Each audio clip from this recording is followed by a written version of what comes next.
WBSM presents The Ken Pittman Show. Streaming live on WBSM.com and the WBSM app. Call 508-996-0500. Now, Ken Pittman.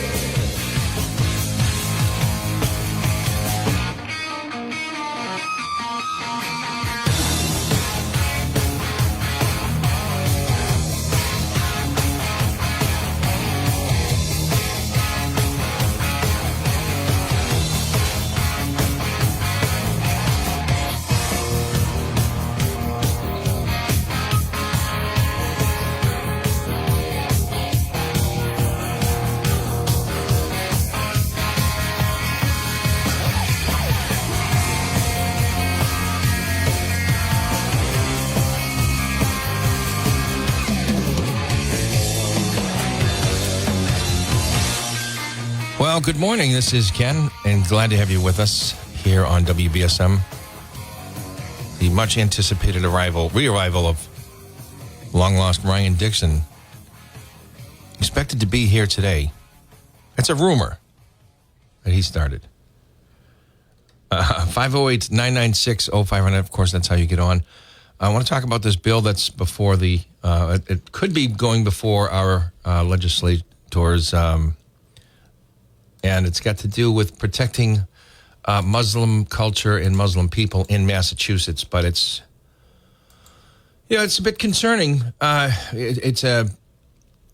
couple that with a story in Minnesota a little bit later on. However, this is a permanent 11-person commission.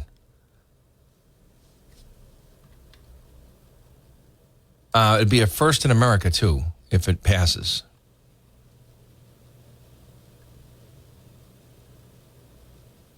It's H3351, so the House bill is 3351 and the Senate bill is 2134. The bill would create an 11-person body appointed by various individuals within the government, all Democrat, by the way, this for now at least.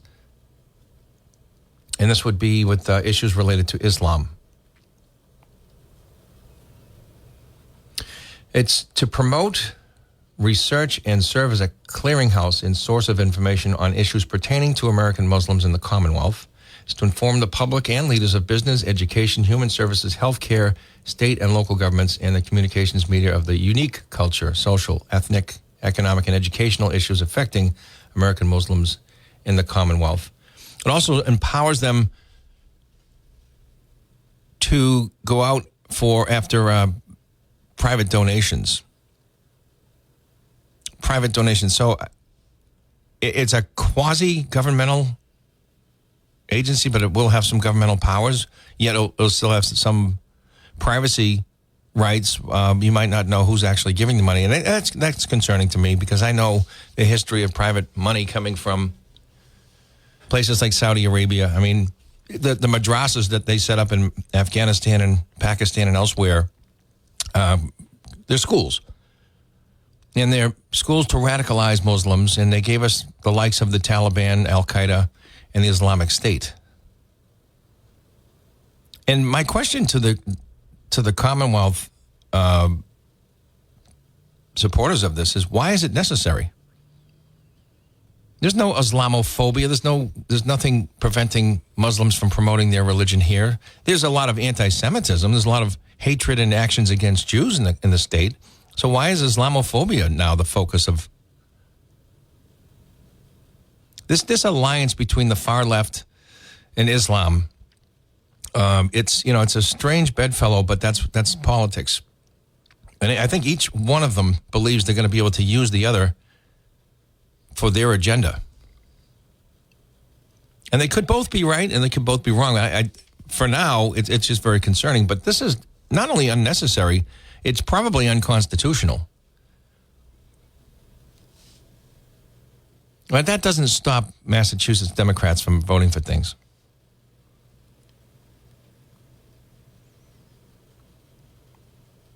So bringing that to your attention, I want to know why it's necessary. Because I did quite a bit of reading about this. That's not necessary. In Massachusetts, you need unique protections from Muslims. Since when?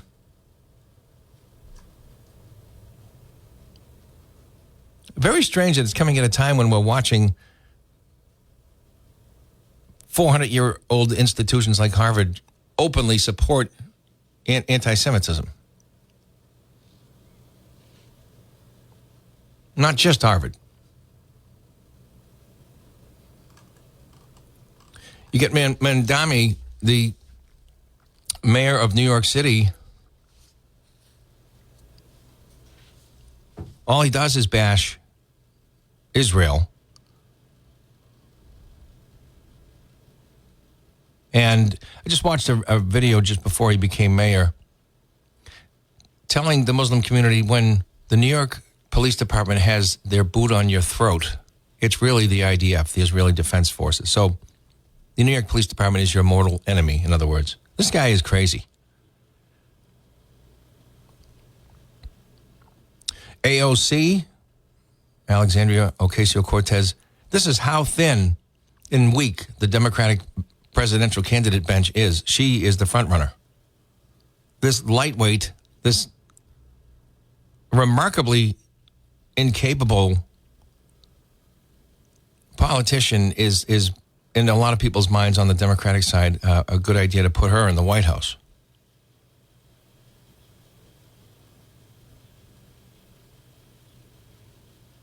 It's just ponderous. But she was going out of her way to say, look, you know, the Republicans, this is an old Soviet tactic. Accuse the opposition of what you're guilty of. She's saying the Republicans are calling all this communism, you know, whatever they hate, they accuse it of communism. That is such great projection right there, because whatever the liberals hate, they just accuse it of being racist. Without, you know, you don't even have to think about it. If you do think about it, you realize how silly it is. And that's what they come up with. It's just racist. The Smithsonian Institute was just eviscerated for their policies on the wokeness.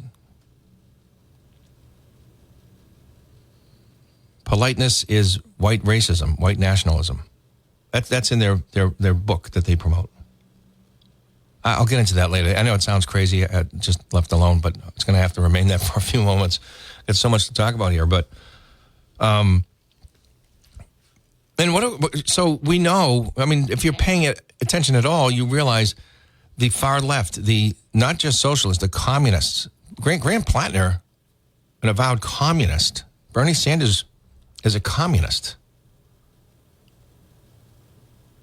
And it's funny because the Democratic Party, they used to take offense when they were called liberals. I'm not a liberal. I'm a Democrat. And then they were okay with liberal. They're proud of liberal. And then socialism, they're okay with that. A lot of them are okay with it now. They don't want to be called communist yet. And I'm not saying every Democrat adheres to communism, because I just don't think a lot of the moderates, the traditional JFK platform Democrats, know what to do about this. But there's a huge infighting going on right now, as we see, between the very far left and the left, which is all that's left in the Democratic Party. There are no real moderates left. I should say remaining, so we don't get confused. But they were paralyzed for over a decade on what to say and how not to get into the doghouse of the radical left. I'm referring to those who were considered moderates at the time.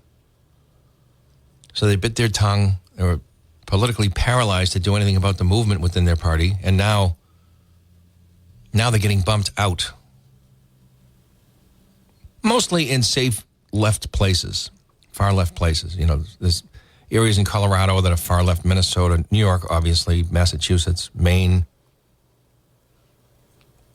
So Graham Plattner's out, and Maine has decided to go with the guy who tried to fire a bottle off of a woman's head.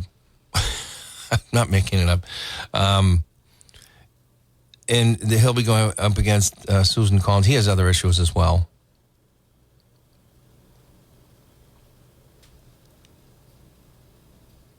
That's another, I don't want to really get into him specifically. Really, this big concern. AOC telling Americans, don't listen to the idea that we're turning to communism. We're trying to reform America into communism. Don't forget, this DSA, the Democratic Socialists, they want to abolish the Senate, the presidency, the Supreme Court, rewrite the Constitution. Yeah, and they are calling for very communist policies. Get rid of the cops. They just want to get in position where they have the ruling class over the working class. But she reminds me of the snake that slowly coils around a mouse in a non-threatening manner. Oh, I'm not interested in you. I'm just going this way. And before you know it, he's all the way around the mouse, and the mouse has nowhere to go. And then it's consumed. Do not listen to this snake, AOC. Don't let them disarm you mentally about what's happening. The direction of this Democratic Party should disturb everybody, just like the MAGA disturbed the liberals, because the policies were 180 from what the liberals wanted. The liberals wanted open borders. They wanted Now, when the national health care is at the forefront once again. The liberals are trying to make this about national health care or war. Which do you prefer? Now, as many of you know, when I was the afternoon drive host here on WBSM, I went down to Washington quite a bit, and I went to these far-left gatherings. Met Senator Barack Obama at one of them. It was a healthcare forum prior to him becoming president and enacting the ACA. Make no mistake. From the horse's mouth, I interviewed all the people that got us ACA. Didn't have Barack Obama on when he was the senator from Illinois, but I listened to him speak, and I spoke to a lot of the people that he was speaking with on air. And a lot of you may remember, you heard it. The goal is not just health care for every American, it's health care for all. Meaning, they will return to open borders, and everybody who can get inside these borders is going to have equal access to health care. It is going to be a third world health care system. And you're going to foot the bill. You think things are bad now? Hold on to your seat. If the Democrats win in 26 and 28, it's going to get real bad. Good news for Republicans, I guess, would be that there'd be no Trump to run against. Trump's not running again. And I do like the candidates that would be likely to be the next presidential nominee for the Republicans. I think Marco Rubio would be terrific. J.D. Vance, very intelligent. I don't know that he's as likable as Rubio. You know, Rubio's a Latino guy who I think everybody at least understands. This guy's a serious person. He can stand his ground. He destroys George Stephanopoulos every time he's on his show. I don't know why George has him back. He's like 0-4 against the guy. Just intellectually undressed each time he tries to go toe-to-toe with Rubio. Rubio is extremely prepared, extremely smart. He would be, I think I have him slightly ahead of J.D. Vance in terms of who I would want for the next president. As Secretary of State, he's already met with a lot of the world leaders, international state leaders, so he has a good pulse for what's going on out there. He's been a U.S. Senator from Florida, so domestically he's strong. I think that's a good candidate. And can you imagine Rubio against AOC? It's almost surreal to think that could be their choice. I don't think at the end of the day it's going to get there, but right now she's polling the highest.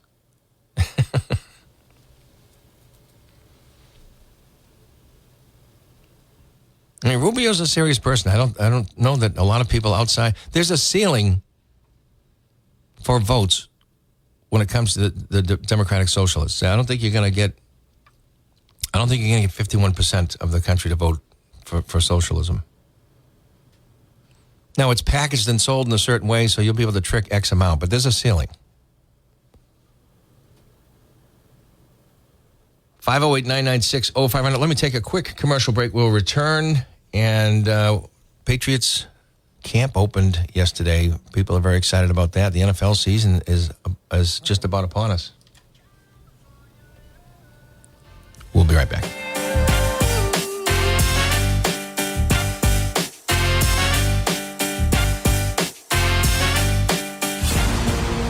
This is New Bedford's news talk station, WBSM. Hello, New Bedford. Regain control of your financial future. Tune into the Retirement Factory Saturdays at 6, Sundays at 10, here on 1420 WBSM. All right, we're back. We're going to go right to the phones and welcome our first caller. You are on the air. Good morning.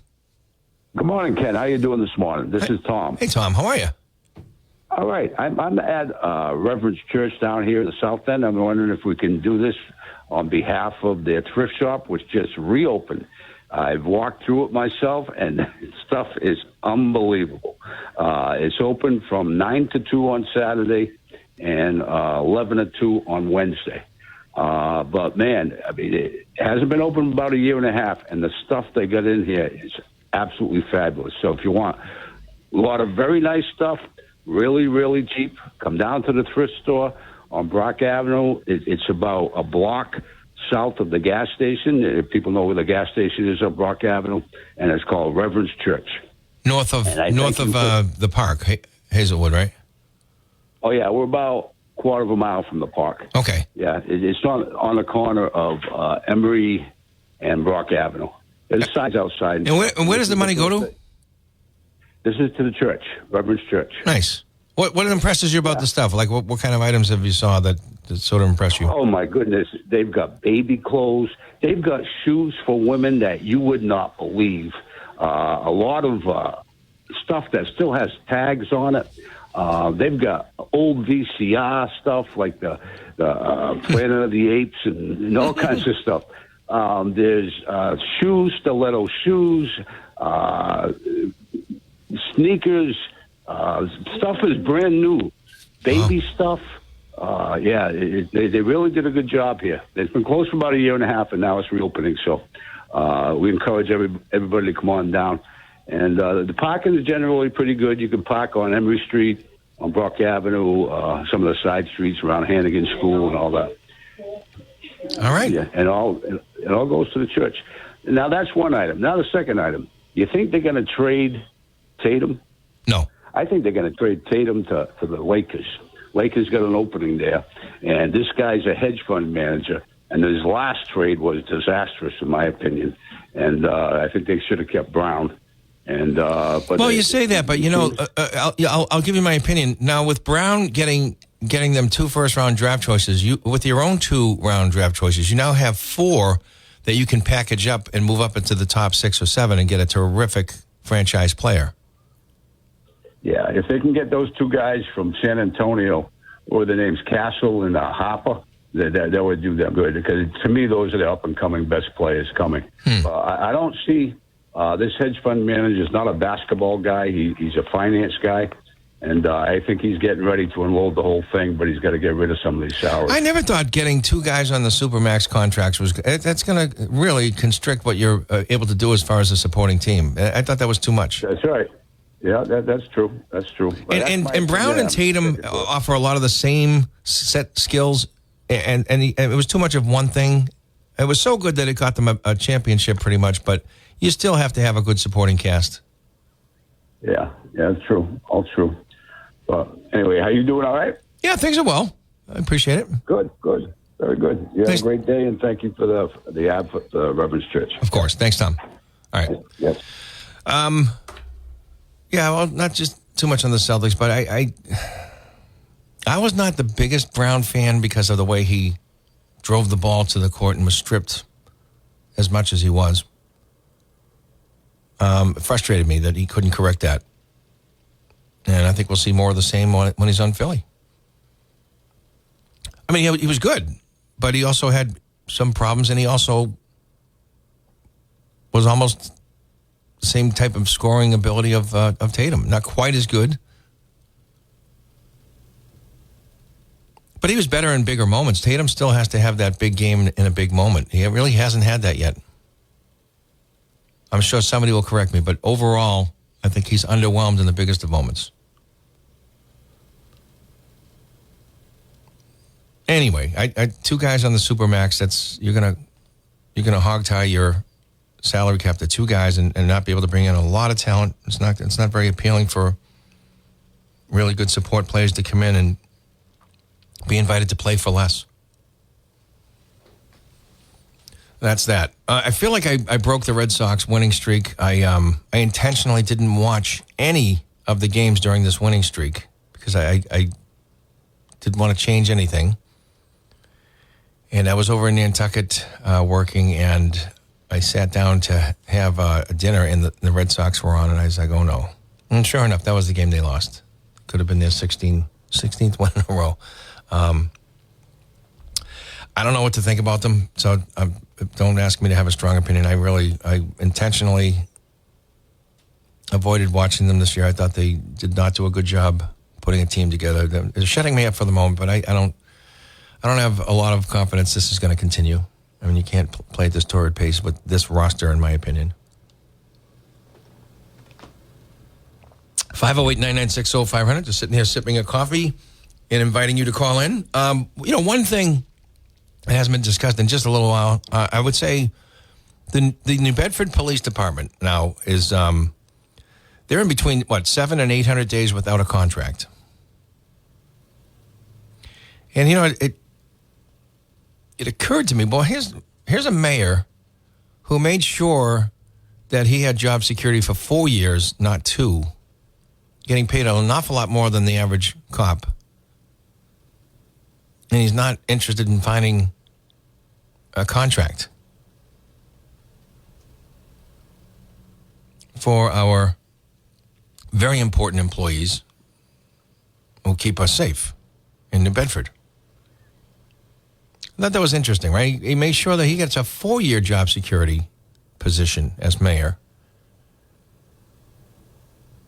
And yet these guys who, unlike him, will put their life on the line at a moment's notice for far less money, they're on the outside looking in. And it's going to be very tough for the chief to recruit good cops when other cities, towns, the state, other states are all competing for these same good candidates.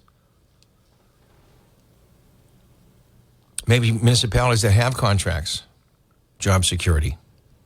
Mass State Police is in the same situation. Haley doesn't really care about the MSP having a contract, but they're facing the same thing. But it's just interesting to me because Haley and now Mitchell, right? New Bedford has a 4-year contract. By comparison, they have job security.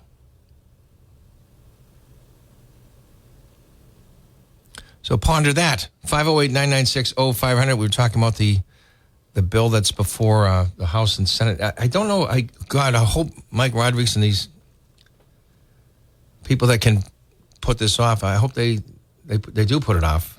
It would be the first of its kind in the country. And this was brought to my attention last week by one of my callers. Actually, a friend who listens. And what jumped out at me was the phrasing of the bill. It empowers this panel to go out and get private donations. And I just know how radical some of this money is likely to be, just given the MO of how it's collected and who donates.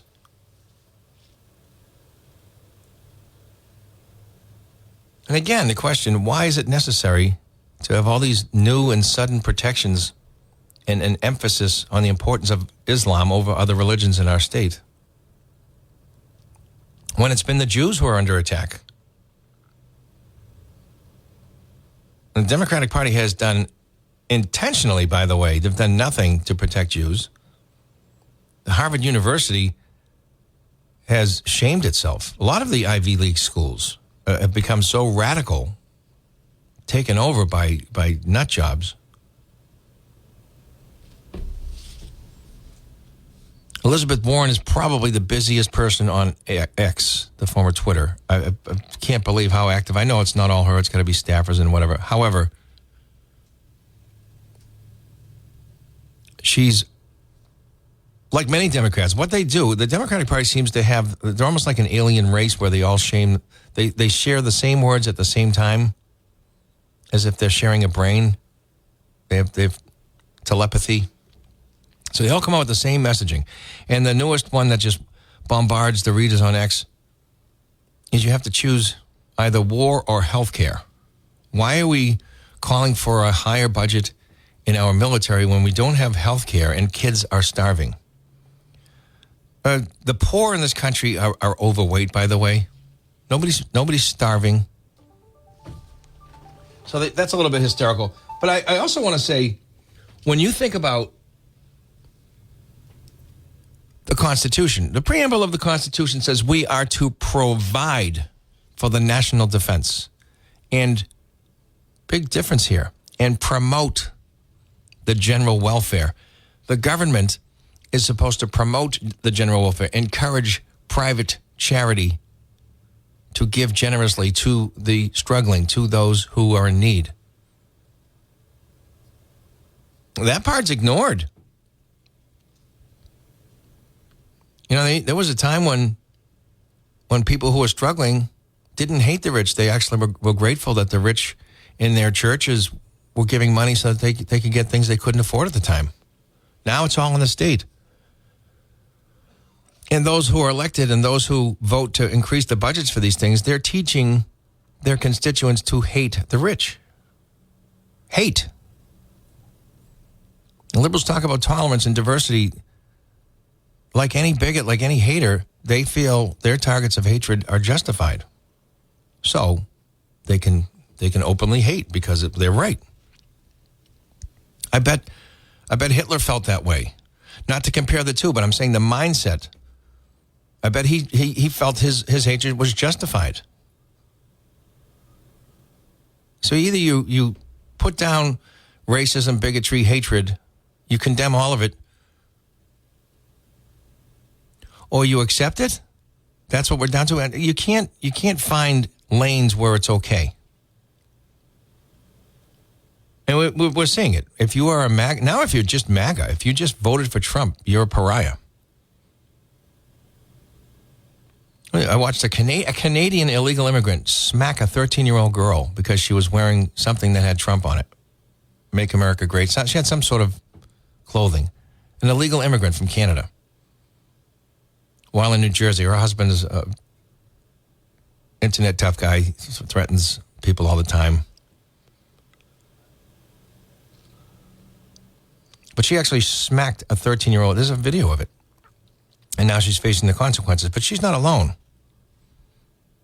The impulsive violence is not coming from the right. It's coming from the left. The Republican Party has distanced themselves from far right. Like white nationalists, who in their right mind, what serious Republican, what serious person, right of center, embraces or accepts an alliance with white nationalists, with Aryan race, with KKK? They're not wanted.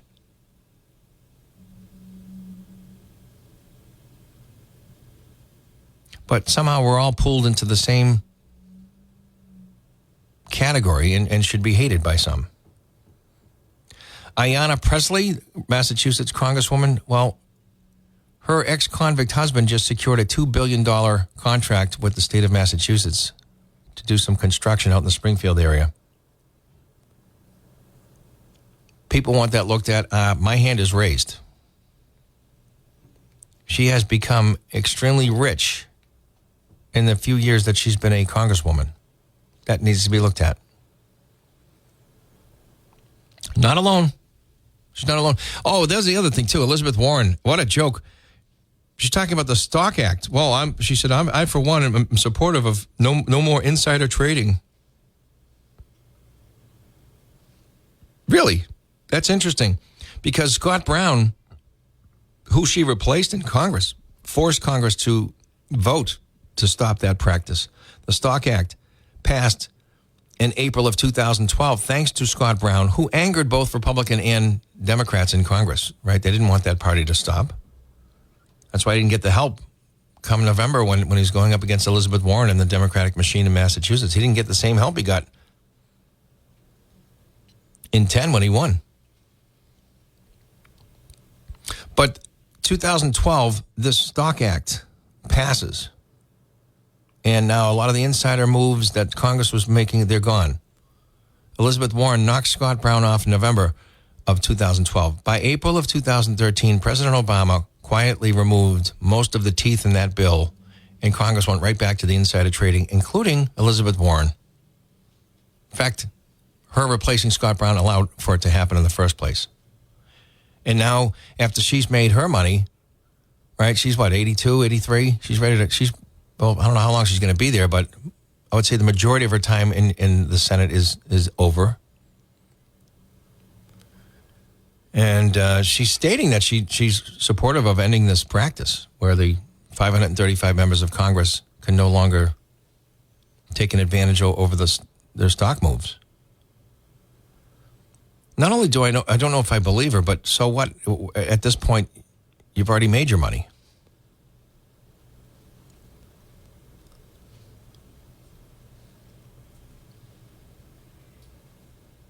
All right, switching gears just for a moment here. The New England Patriots begin their 2026 campaign with a much tougher schedule. I'll give you that. But a much better roster. The only thing I don't think they greatly improved on, at least on paper, I don't see a tremendous amount of talent in terms of depth in the pass rush area. I'd love to be pleasantly surprised, but I'm not seeing it yet. However, everywhere else on this team, they've improved. Everywhere else. This is a good football team that won't go 14-3. I feel confident that they're going to be a good team that won't match last year's gaudy record. I mean, 14-3 was ridiculous. In a rebuild year, especially. But Vrabel had them in the Super Bowl in his first year. It's just crazy. I think they're going to be a contender, semi-contender. I think they're going to threaten the AFC East Championship. I think they'll be a team to worry about week to week. They're not going to be a pushover. But I'm thinking 11 wins is probably a good year. As the AFC defending champion, they are going to be tested. In the first 4 weeks, Patriots play teams that amounted to a 72% wins. So that's the toughest opening 4 weeks for any team in the NFL going back to 1986. Hello. You are on the air. Good morning. Hello? Going once. Are you there? Not sure what happened. I can hear you. Are you ready to go on the air? 508-996-0500. I don't think they knew I was going to press the button that quickly. That'd be my guess. Absolutely beautiful day here. It's going to be quite comfortable. And boy, this is what you pay for when you come up to this part of the country for vacation. This is the perfect weather. Whether you're biking, golfing, swimming, it's all included. You're in that sweet spot there where everything works for you. No matter what your activity is, outdoor music, just a great, great time of year. Love to hear from you, though, 508-996-0500. What else is going on? Well, Trump had the correspondence dinner and insulted everybody, including his own cabinet. He's like Don Rickles last night.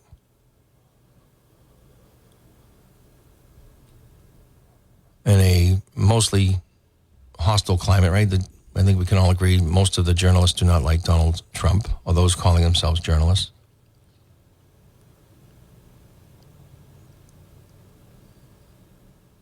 the Iran war continues. Prices continue to climb in the oil. And that's something I think Trump did not want for these midterm elections.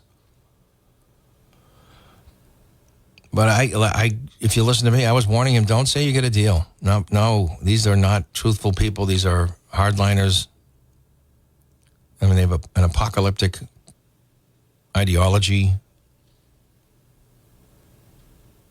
While they go out and have other people like the Houthi and the Hezbollah and Hamas do the dying, now they find themselves under attack directly for the first time since their war with Saddam Hussein.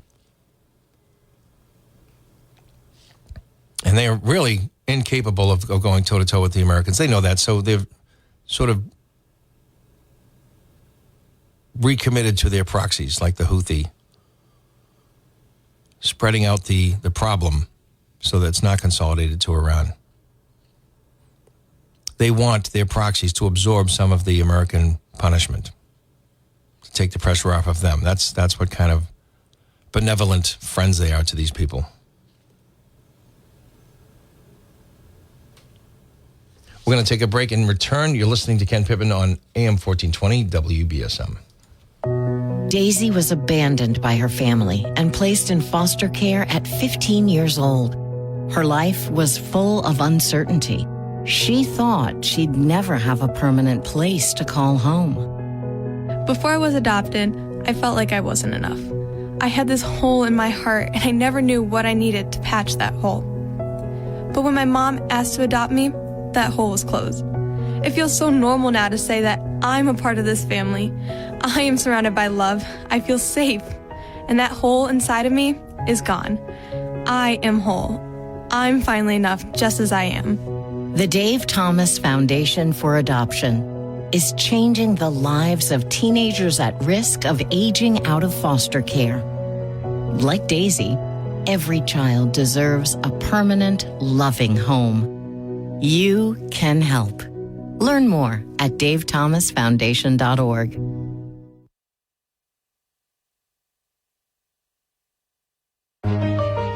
Some journeys start small, with small pause and big purpose. Look how little fly, you sweet girl. Every great partnership begins with the first step. Bella, let's go. Guiding them through the world so one day they can guide someone through life. With shared experience, confidence grows, and the path becomes clear. It takes time, patience, and love. But the reward lasts a lifetime. Hey, good girl, Bella. You don't just raise a puppy. You raise a future. Become a Dogs Inc. puppy raiser. Give a dog a purpose. Give someone hope. Learn more at dogsinc.org. 508-996-0500. I'm talking about the Patriots. Brian is a Raiders fan, and it looks Our like quarterback got a big contract. And it looks like you get your franchise quarterback on paper, right? I mean, national champion. Yeah, I don't blame you for being cynical, but you can't blame them for going after Mendoza. I mean, he does appear to be a winner with all the tools. He won once. Yeah? Mm-hmm. It's hard to win one. Skeptical, call me whatever you want. Late for dinner, never. But it's hard for a quarterback to win more than one in college. It's hard for a quarterback to win in the NFL, never mind one. Not to Tom Brady. I said it's hard. I didn't say it's not impossible. Yeah. No, I get you. But, NFL franchise quarterback is one of the more controversial picks in all of sports because... I would think, yeah. God, you think you got this bona fide, surefire stud and they're cut the next year or they're just... Well, when that stud was really good in college, he had a team around him. Who do you think was the greatest example of this? Who jumps to... quarterbacks who were expected to do unbelievable and then just didn't. I think of Rick Meyer. I think of Ryan Leaf. Ryan Leaf would be, and there was another one, somebody Berg, I think. I think he was either right before Leaf or right after Leaf. Who was in the year that Myra came out? We forget them pretty quickly. Rick Meyer, well, Drew Bledsoe. Was that same year? Yeah. Okay, well, then after... And he panned out. He turned out to be a fine quarterback. Drew? Well, look, he got a ring. He didn't get an AFC start ring in that game. That's true. Yeah. But he did throw a touchdown pass in Pittsburgh Yeah. when Brady got hurt. Championship game. Look, He contributed. I'll cry to this one. I thought that they should have gone back to Bledsoe. What do I know? Most of the football world thought Belichick was crazy. Yeah. And turned out to be a genius, right? But you get a $43 million franchise quarterback sitting on a bench for some 6th-round pick. Yeah, I get you. And then, unheard of. And then he shuffles them off to Buffalo, and look what happened up in Buffalo. And then Dallas. You know. But I liked him. A great guy in the community. Drew Bledsoe, solid guy. Yeah. You know, I always liked him. That's why I thought it was, you do it for the team. That's what Belichick was thinking about. But I thought, there's no way Kraft is going to let this guy go because, basically he helped build that new stadium. That's right. Yeah. The excitement of Parcells and Bledsoe was built to Gillette Stadium, right? And then the rest is history, and it turned out to be some of the great. And look, Kraft, to his credit, gave Belichick all the elbow room he needed to. I think Bledsoe is happy doing what he's doing right now, so I don't think he's complaining. Did you see him at the Brady roast? No. You didn't watch that? No. He's just a funny guy. I never knew. Dry? Yeah. Yeah. Yeah, he's actually a good-natured guy, but he was great in the community. Always doing fundraisers and they say he was a great teammate. And the mosh pit. That's right. Well, I don't. Some of those offensive linemen diving off the stage. I don't know how good an idea that was. Catch him if you can. Didn't some girl break her neck and try to sue them? About that. Yeah, I think Max Lane jumped on some girl off the mosh pit. Well, that would make me run.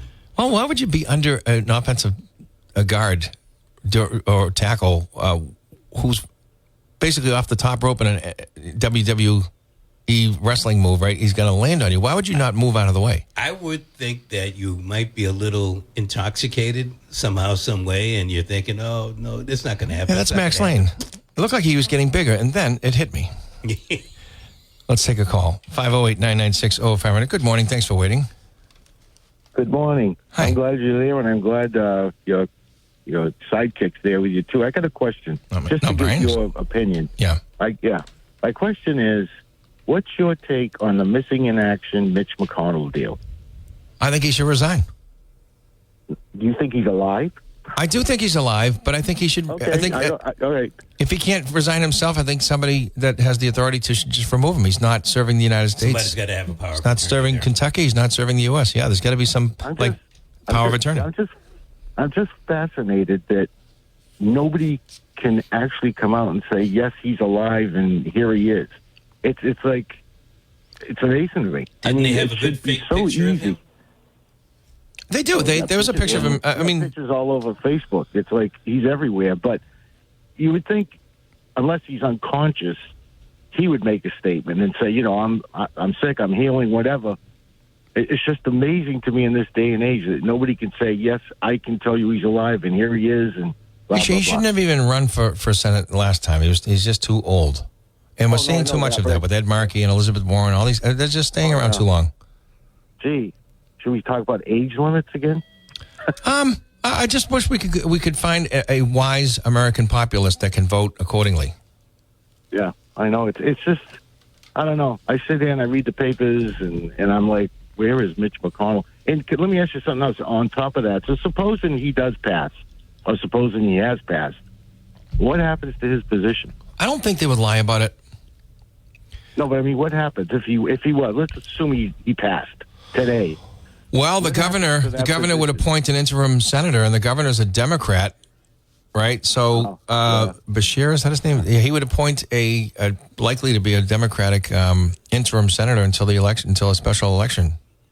So this would be like a Lindsey Graham thing where they put his sister in there? Yeah. Wow. Yeah. Amazing, huh? Well, that could be a big factor when you talk about the balance of power in the Senate. Yeah, exactly. Yeah. Anyway, I just wanted to get your take because I'm so frustrated. I'm like, come on, just give us a 10-minute clip of him talking, saying, I'm fine, I'm recovering. It's just amazing to me that nobody can actually nail this thing down. And you got all kinds of people coming on saying, I talked to him for 17 minutes the other day. And I'm like, come on. Where's the evidence? But anyway, Where's the evidence? I don't suspect he's dead because I don't know why they would invite that kind of trouble for lying. I don't think there would be. I thought maybe they were trying to delay. That's why I asked you about what will happen. You know, like if it gets closer to the November election, does that have an advantage? Well, I'm going to add to your suspicions in case you didn't hear this, but Bashir, the governor of Kentucky, claims that one of the staffers called him and said that McConnell was dead. Well, Jesus. Anyway, in this day and age, it's amazing, and like I say, that we can't just verify yes he is or no he is. I hope he isn't. I don't want to see anybody pass away for any reason, but I can't believe it. But anyway, thank you for taking my call. You bet. Thanks. Yeah, he's had an opulent, long life. It would be extremely tragic. Wow. Somebody's in front of me I haven't heard from in a while. Ryan Dixon's in the house. We'll talk to Ryan when we return.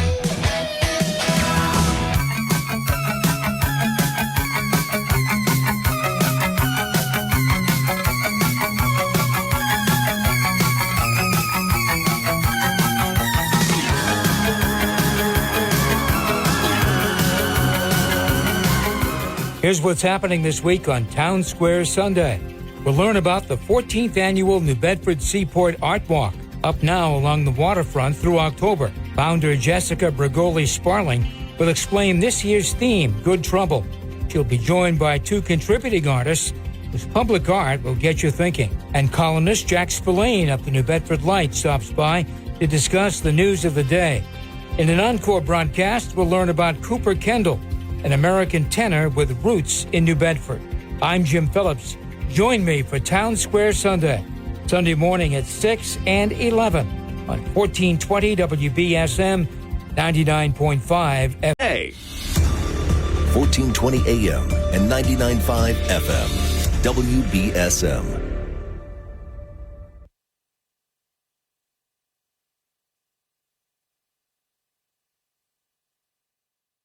The Ken Pittman Show, 1420 WBSM, New Bedford. 508-996-0500. The long-lost Ryan Dixon is now seated back in the WBSM studio. He's getting a theme written by Brian Realtime. Right, real time. Brian, yeah, that's your name now, Brian Realtime. So, you know, Ryan's looking at this Philadelphia team now. LeBron James will be a Eastern rival to the Celtics with Brown, Maxey, and Embiid. Embiid. Tell me how many games has Embiid played in each of the last 3 seasons? If I was watching, because I got out of work yesterday at like 3:30 this morning, so I turned on Sports Center, and Ryan works the streets at 3 o'clock in the morning. Michael Wilbon was saying the last 3 years for Embiid was 39, 19, 38 games in the regular season. Yeah. So he has trouble staying on the court. He has trouble staying healthy during the regular season. I should have said that. And the other point, Jaylen Brown wanted to go to a team that he was going to be the number one option, Ken. Yeah, good luck now. Now he's number 4.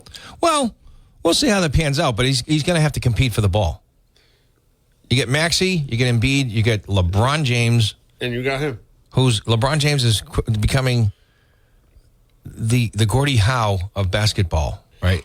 He just doesn't age. This is what we're witnessing. Look, it's 2026. Sports medicine, the science of maintaining the body, diet, lifestyle, all that stuff. Look at Tom Brady. Look at LeBron James. We better start getting used to older athletes, right? I mean, this is just what happens.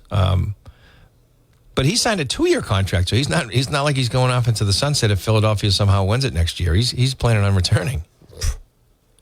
But you know, LeBron James has missed a lot of games in recent years. Yes. Embiid misses a lot of games. You could have a real health issue here on the Philadelphia team. This might not pan out as well as people think, but we'll come back on the other side. You're listening to Ken Pittman on WBSM.